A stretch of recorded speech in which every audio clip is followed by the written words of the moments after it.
Tudo bem, gente? Outra quarta-feira e hoje tá muito quente essa semana, né? Então eu resolvi fazer alguns pratos que estão mais em harmonia aí com esse clima muito quente. Vou fazer uma salada de harusame, esse macarrão feito de feijão verde, e vou colocar pepino, cenoura, ovo, gergelim preto, vinagre e açúcar.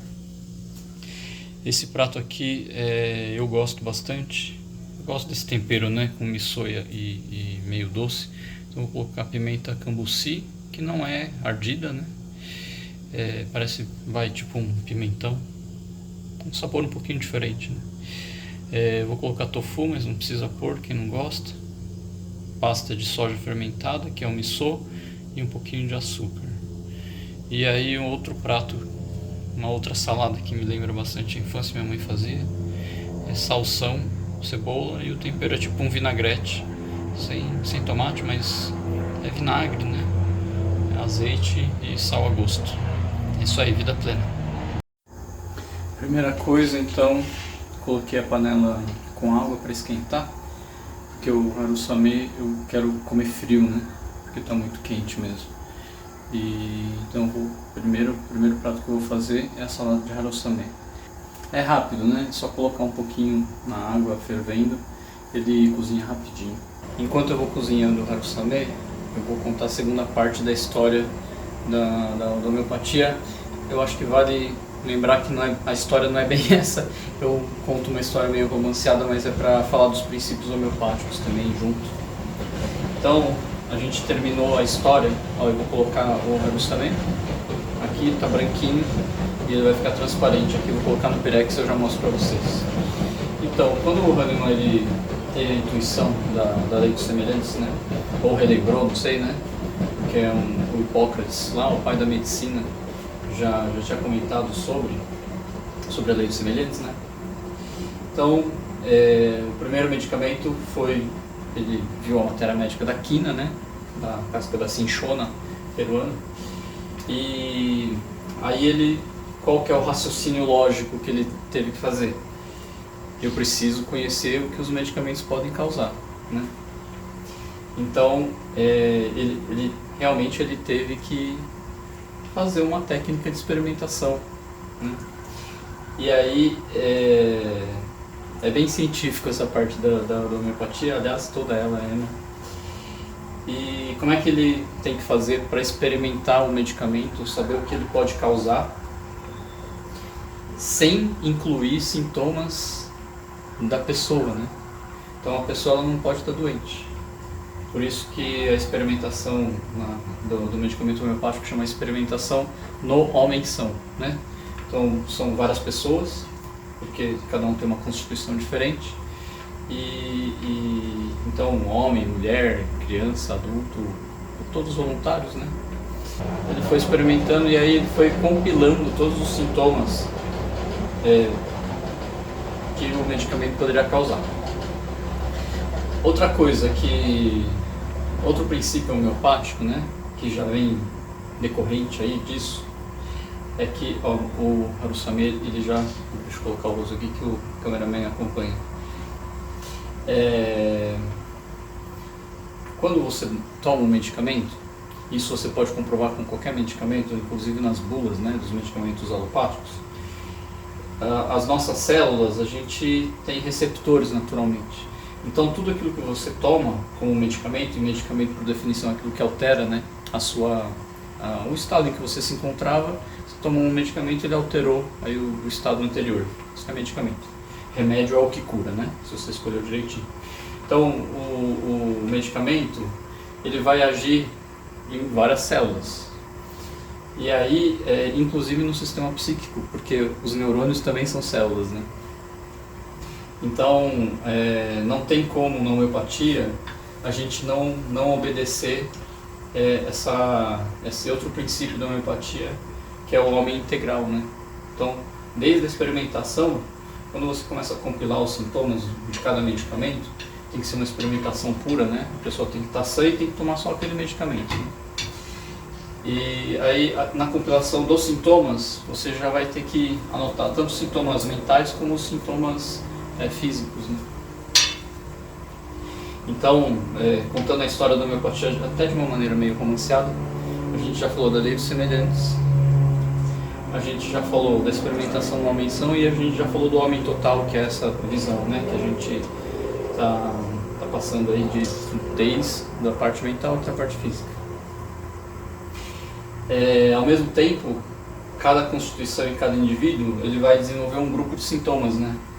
Porque cada um tem um corpo diferente, cada um tem uma íris diferente, cada um tem uma digital diferente, né? Então por isso que precisa ser uma experimentação em várias pessoas. Então, cada um é cada um, que é um outro princípio da homeopatia, que é da individualização, né? Cada pessoa é única, cada pessoa tem uma digital que é única, então logo você precisa individualizar, né? Por isso que durante a consulta a gente é tão chato de ficar perguntando o que mais e como, o que melhora, o que piora, isso vai individualizando, né? Tem gente que tem dor de cabeça do lado direito, outro do lado esquerdo, o outro é em pontada, o outro é em queimação, o outro é um peso, né?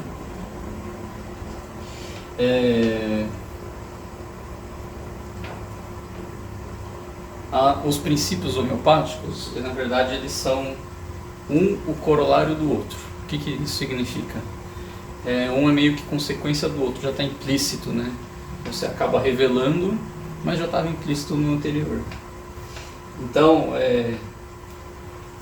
na homeopatia não faz muito sentido tudo isso que eu estou falando se for num tubo de ensaio. Então, né, se é a lei dos semelhantes, é aquilo que pode causar num ser vivo e vai curar também pela lei dos semelhantes num ser vivo, no ser humano, né, no caso.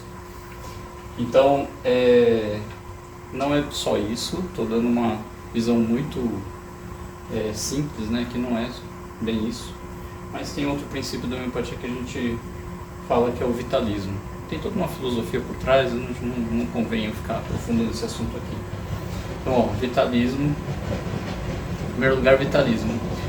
O cameraman acompanha a minha mão ao invés do rosto.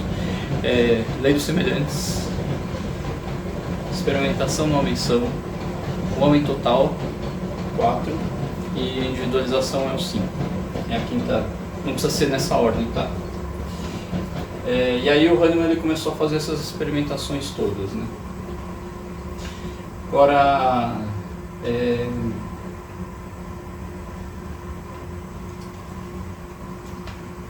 eu tirar aqui, sem queimar, sem hashi. A gente gosta de cozinhar, o japonês gosta de cozinhar com hashi bem comprido para não queimar a mão, né? Eu tô sem aqui em casa, então vai esse aqui mesmo, esse aqui mais curtinho. Outro princípio da homeopatia, o Hahnemann, ele com o tempo ele começou a dar o medicamento homeopático em doses ponderais. O que significa isso? Ele começou a dar os medicamentos por semelhança, mas em dose grande, né? Então ele dava miligramas, enfim, mas ele dava bastante, né? Como a homeopatia age pelo semelhante, é um assunto crítico esse, né? Porque se é pelo semelhante e você vai induzir, né, no corpo do indivíduo, ele produzir sintomas parecidos, se for muito intenso, com certeza o paciente não vai melhorar, ele só vai piorar, né? Então uma consequência meio que lógica aí é que você tem que ir diminuindo a dose, a quantidade de medicamento, né, que você vai tomar ou que você vai dar para o paciente. E aí é claro, óbvio, que se você só diminui a quantidade, vai chegar uma hora que não tem nada, né? Não tem mais nada. Então se eu colocar uma gota de... não sei, se você colocar uma gota de... Como eu vou falar? Se você colocar uma gota de uma tinta no oceano, é óbvio que isso vai se perder e vai virar nada, né? Quer dizer, não é que não vai virar nada, vai virar nada relativamente ao que tem no oceano, né? Então o Hahnemann ele intuiu Um outro princípio homeopático que é da dinamização. O que é a dinamização? Você emprestar uma energia que não tenha característica, não tenha uma qualidade, né? Para manter a força medicamentosa. E então tem um jeito certo de você dinamizar, você dilui e dinamiza. Então você diminui a chance de ter efeito colateral, porque você vai querer despertar os sintomas semelhantes, né? E aí você dilui, mas você dinamiza para manter a força medicamentosa. Então a gente já falou de vitalismo, lei dos semelhantes, experimentação, não menção, homem total, individualização, dinamização. O medicamento ele tem que ser único, porque se você enxerga o indivíduo como um homem integral, né? Desde do mental até o físico, tem que ser um medicamento para o indivíduo, né? Não pode ser um medicamento para cada parte do indivíduo, porque uma parte do indivíduo não é ele mesmo, é uma parte dele só. Então tem esse processo, a escolha do medicamento na homeopatia vai ser único, para um medicamento único para um indivíduo, né, que está doente. Por isso que a gente sempre fala na homeopatia, trata o doente, não a doença, só a doença, o indivíduo doente. E aí, o que aconteceu na história aí do Remo? Ele, durante vários anos, ele agiu pela lei dos semelhantes, mas ele reparava que alguns pacientes, eles voltavam a ter o problema, os sintomas, né? E aí ele começou a fazer uma separação que era puramente empírica, de observação só. Então ele via, a pessoa tem tal sintoma, e aí esse sintoma volta. Esse daqui não, esse daqui foi agudo e passou e não voltou mais. Então ele começou a fazer uma compilação de sintomas que eram de pessoas que tinham doenças crônicas. E aí ele também, por experiência, não foi uma coisa raciocinada, lembra que eu contei lá na primeira parte da história dele, que ele mudou até de faculdade, né? Ele saiu de uma faculdade que era muito teórica, com várias críticas, né, em relação a isso, e foi para uma faculdade de medicina que era muito mais prática, né? Muito mais à beira-leito, o aprendizado, né? Aprendizagem. E aí ele foi vendo que alguns medicamentos serviam para tratar esses sintomas crônicos, né? Dos pacientes, né? Os sintomas. Ele foi vendo que alguns medicamentos serviam para tratar pacientes que tinham essas doenças crônicas, né? Então ele foi começando a separar. Esses daqui servem para tratar esse tipo de doença crônica, esses daqui para essa doença crônica e esse daqui para essa doença crônica. Então, por isso que a gente sempre... Então aí tem a teoria, o último princípio da homeopatia é o princípio dos miasmas, né? Quando a gente vai fazer o tratamento homeopático, a gente tem que fazer o diagnóstico homeopático. Então, a gente precisa saber se a gente ou o paciente tem uma doença crônica ou aguda, né? Aguda é aquilo que tem começo, meio e fim, geralmente em 2 semanas acaba, né? Agora o crônico não, o crônico, se deixado, entre aspas, a própria sorte, ele vai acompanhar o indivíduo o resto da vida, né? Então a gente precisa fazer esse diagnóstico, a doença crônica ou doença aguda. A gente fala mais disso lá no curso do Vida Plena, para dar essas características, né, de quem tem mais doença, tem a doença crônica e qual que é a doença aguda, a gente fala melhor lá. Então é isso, acabei de cozinhar o harusame, ele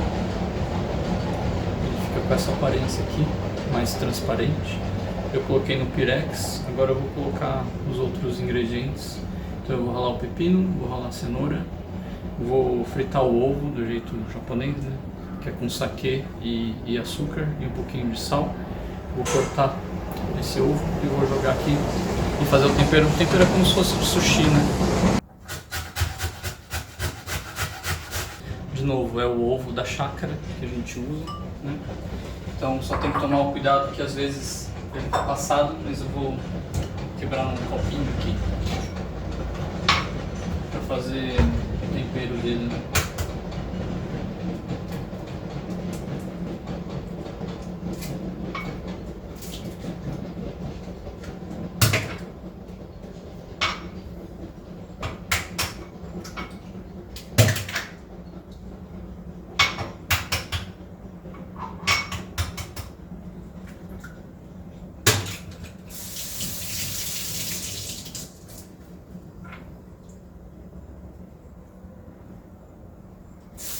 Coloquei 3 ovos. Vou pegar o saquê que eu esqueci.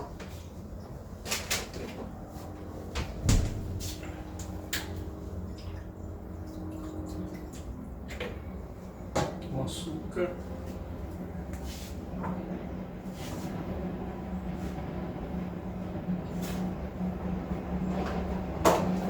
Um pouquinho de sal, né?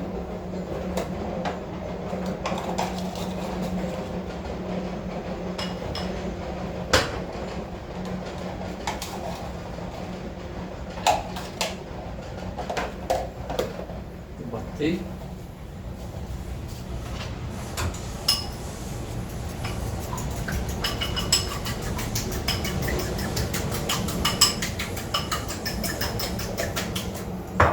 Então, para você que tem curiosidade de como é que é o tempero do ovo, da omelete, que a gente coloca no sushi, é esse. Assim, bem simples, né? Açúcar, saquê e sal. Gente, um truque só para fazer rapidinho aqui, para fazer um omelete quadrado para cortar mais fácil depois, para fazer o sushi japonês, ó. Ele tá quadrado. Eu abri um buraco no meio e aí entra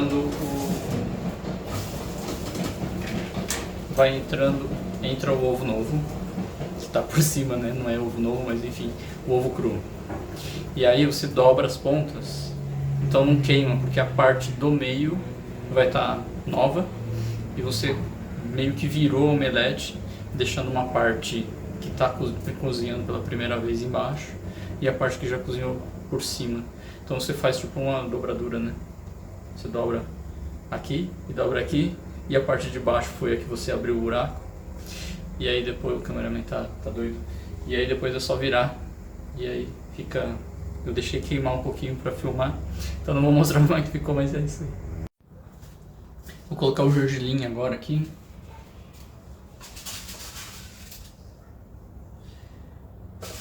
O gergelim preto, né? Eu gosto de colocar óleo de gergelim, que dá aquele cheiro, né? Acho que fica mais gostoso. Vou colocar daqui a pouquinho.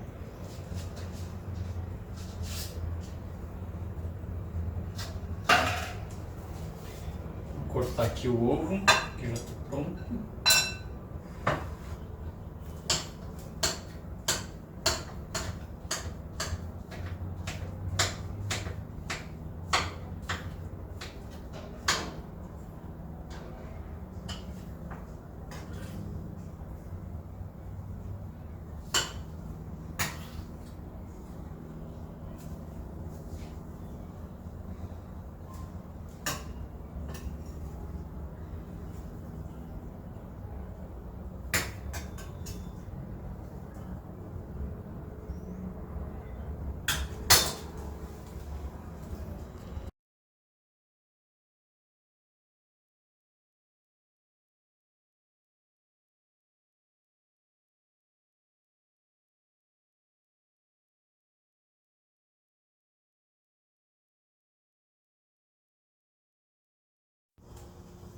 Vamos continuar. Eu fui tomar um banho porque tá muito quente hoje, realmente não tô aguentando.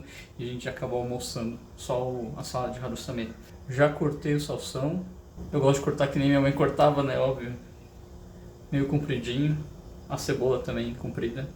Agora é só temperar que nem como se fosse vinagrete. Já cortei a pimenta cambuci. A pimenta cambuci é tipo o pimentão que nem eu falei. Tem que tirar a semente. Corta na metade e tira a semente. Vou refogar a cebola, depois eu vou colocar a pimenta, depois eu vou colocar o miso, um pouquinho de açúcar porque eu gosto, e aí tá pronto. Vai ficar para a próxima refeição, né? A cebola já dourou, colocar pimenta. De novo, hein? Essa pimenta não é ardida, tá? Eu esqueci de falar do tofu, né? Eu vou colocar o tofu também. Vou acrescentar um miso, porque a pimenta já está um pouco mais mole, numa consistência que tá boa. Vou acrescentar água.